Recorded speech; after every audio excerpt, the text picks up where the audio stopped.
نحمده ونصلي على رسوله الكريم أما بعد فأعوذ بالله من الشيطان الرجيم بسم الله الرحمن الرحيم يرفع الله الذين آمنوا منكم والذين أوتوا العلم درجات والله بما تعملون خبير طلب العلم فريضة على كل مسلم উপস্থিত আজকের এই সালানা আঞ্জুমানের মাননীয় সম্মানিত সভাপতি মহাশয় ও সম্মানিত বিচারক মণ্ডলী ও সম্মানিত বাইরে থেকে আগত অতিথিবৃন্দ সকলকে জানাই আমার পক্ষ থেকে আন্তরিক অভিনন্দন। সম্মানিত উপস্থিতি, আজকে আমার বক্তব্য বিষয়বস্তু হচ্ছে ইসলামী শিক্ষার গুরুত্ব। সম্মানিত উপস্থিতি, শিক্ষা হচ্ছে মানব জীবনের এক অমূল্য সম্পদ যা অর্জন করা প্রতিটি মানুষের জন্য অপরিহার্য। আল্লাহ তাআলা আমাদেরকে পৃথিবীর বুকে পাঠানোর পর বলেন নিজে হজ করো, বলেন নিজে রোজা রাখো, বলেন নিজে যাকাত দাও। আল্লাহ তাআলা সর্বপ্রথম আমাদেরকে নির্দেশ দিয়েছেন এই কোরআন পড়ো। আল্লাহ তাআলা সূরা রহমানের মধ্যে বলেন আর রহমান আল্লামাল কুরআন খালাকাল ইনসান আল্লামাহুল বায়ান। পরম করুণাময় আল্লাহ, তিনি আমাদেরকে কোরআন সৃষ্টি করেছেন, কোরআন শিক্ষা দিয়েছেন এবং মানুষকে সৃষ্টি করেছেন এবং আমাদেরকে কথা বলা শিখিয়েছেন। আল্লাহ তাআলা সূরা আলামের মধ্যে বলেন ইকরা বিসমি রাব্বিকাল্লাযী খালাক খালাকাল ইনসানা মিন আলাক ইকরা ওয়া রাব্বুকাল আকরাম আল্লাযী আল্লামা বিল কলম আল্লামাল ইনসানা মা লাম ইয়ালাম।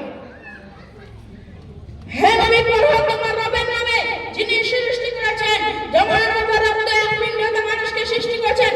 পড়ো আর তোমার রব বড় অনুগ্রহশীল, যিনি কলমের সাহায্যে মানুষকে জ্ঞান শিখিয়েছে, মানুষকে এমন জ্ঞান দিয়েছে যা সে জানতো না। আল্লাহ নবী সাল্লাল্লাহু আলাইহি ওয়াসাল্লাম একটি হাদিসের মধ্যে বর্ণনা করেছেন তলাবুল ইলমি ফারিয়াতুন আলা কুল্লি মুসলিমিন। প্রত্যেক মুসলমানের উপর তিনি শিক্ষা ফরজ করে দিয়েছেন। এই হাদিস দ্বারা আমরা বুঝতে পারলাম আমাদের প্রত্যেক মুসলমানদের উপর তিনি শিক্ষা করা ফরজ করে দিয়েছেন।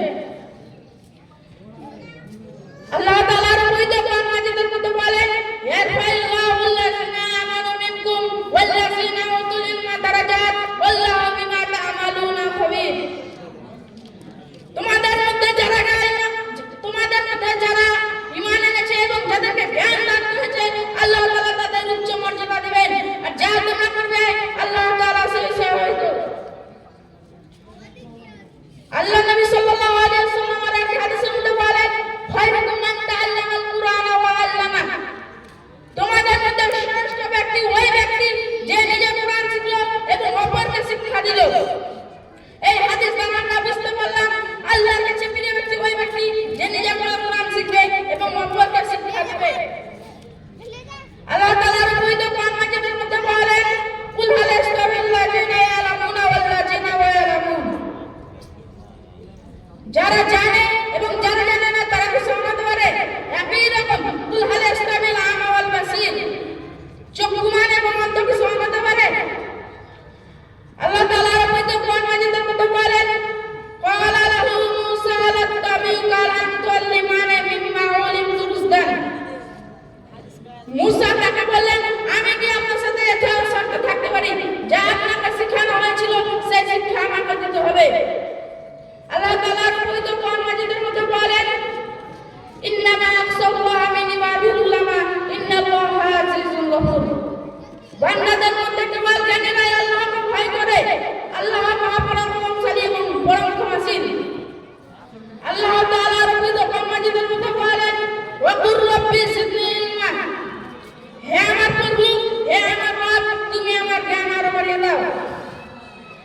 আল্লাহ নবী সাল্লাল্লাহু আলাইহি ওয়াসাল্লাম আর এক হাদিসের মধ্যে বলেন আনা আনাস বিন মালিক ক্বালা ক্বালা রাসূলুল্লাহ সাল্লাল্লাহু আলাইহি ওয়াসাল্লাম মান খারাজা ফি তালাবুল ইলমি ফাহুয়া ফি সাবিলিল্লাহ হাত্তা ইয়ারজিয়া।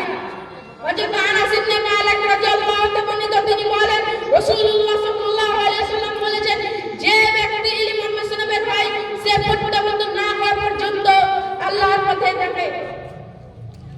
মানুষের শিক্ষায় আল্লাহ শিক্ষার অনুবাদ, মানুষের শিক্ষায় চক্ষু ফুটে। শিক্ষিত লোকেরা শয়তানের চক্ষুশীল, যার শিক্ষা নেই তার কিছুই নেই। শিক্ষিত লোকেরা সর্বদা বিজয়ী। তাই আল্লাহ তাআলার কাছে পরিস্থিতি করি আমাদের সকল মুসলমানদের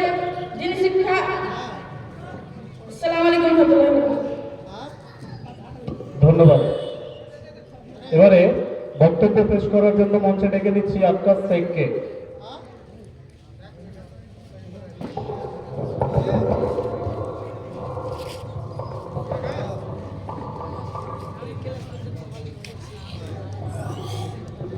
السلام عليكم ورحمة الله وبركاته.